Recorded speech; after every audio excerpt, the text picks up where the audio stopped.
Mesdames et messieurs, bonjour. Merci de prendre le rendez-vous de l'émission qui vous livre les informations les plus véhiculées sur la toile et les opinions que quelques internautes y apportent. Ce numéro de votre émission va s'intéresser en premier aux commentaires des internautes suite à la déclaration de l'honorable Rachidi Gbadamassi sur Azeke FM, selon laquelle depuis 1960, le président le plus social de la République du Bénin est le président Patrice Talon.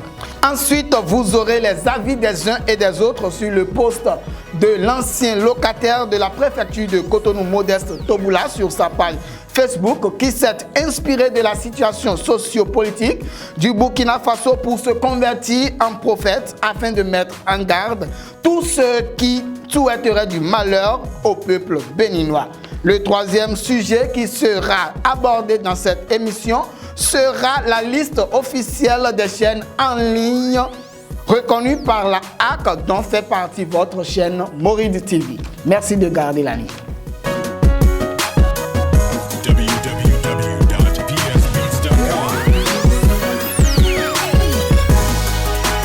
Depuis 1960, il n'y a pas eu un président plus social que le président Patrice Talon.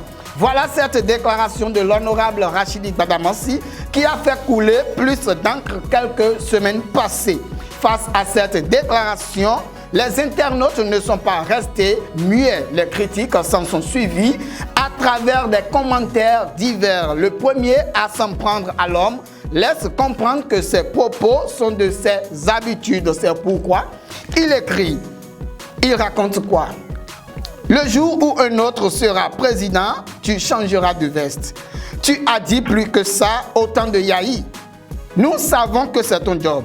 Tu n'as plus d'autre métier. Tu vis de ça. Est-ce qu'un vendeur de pain peut dire que son pain n'est pas chaud? Gbadamassi, va chercher autre business, s'il te plaît. Le second part de la même théorie appliquée par l'homme politique pour aboutir à un constat similaire au constat de l'homme. Pour cela, il laisse entendre. Le constat en est aussi depuis 1960 que moins de députés ont été si enclins à l'arnaque et à l'escroquerie au Parlement béninois. Au troisième internaute, celui-ci considère les propos de l'homme comme de la flatterie. Le flatteur vit aux dépens de celui qui le croit. Et vous aurez de la valeur dans votre métier si vous tendez vos micros à des têtes bien qu'à des gens qui racontent des baratins. Abordons à présent la situation sociopolitique de l'Afrique qui préoccupe plus d'un. Comme vous le savez, la nuit du dimanche 23 au lundi 24 janvier 2022 a été très longue dans le pays des hommes intègres. Le président Roch Marc Christian Kaboré a été déchu. L'armée a pris le contrôle du pays suite à un coup d'État dirigé par le lieutenant-colonel Paul-Henri Sandaogo Damiba. S'inspirant de cette situation, l'ancien préfet de la ville de Cotonou s'est converti en prophète pour mettre en garde toute personne qui souhaiterait le malheur sur le peuple béninois. Je cite: « Malheur à celui qui attire le mal sur son peuple. Le Bénin ne sera jamais détruit. L'armée béninoise est l'une des plus nobles et des plus responsables. Malgré nos divergences, restons une nation. » Ésaïe 7:7.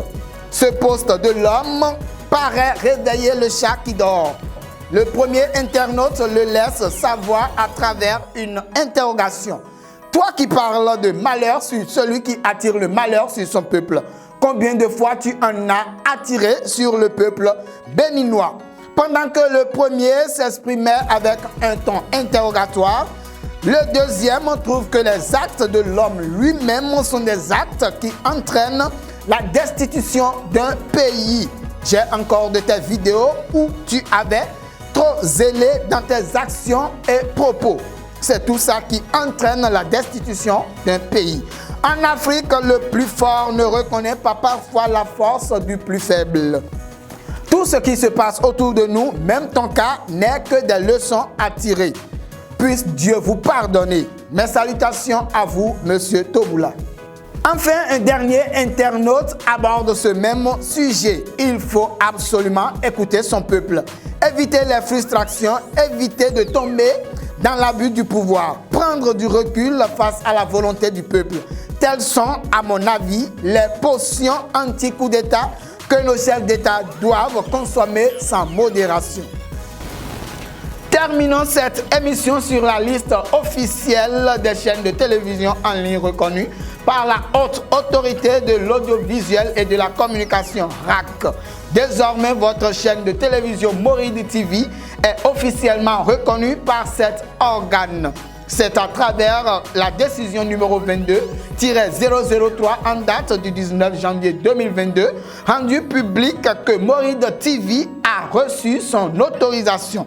Elles sont au nombre de 59 organes, télévision, radio et presse écrite sélectionnés. Cette décision a pris effet pour compter du 19 janvier 2022, date de sa signature, et a été publiée au journal officiel. Mesdames et messieurs, merci de nous avoir choisis. Merci de nous avoir suivis. À la prochaine.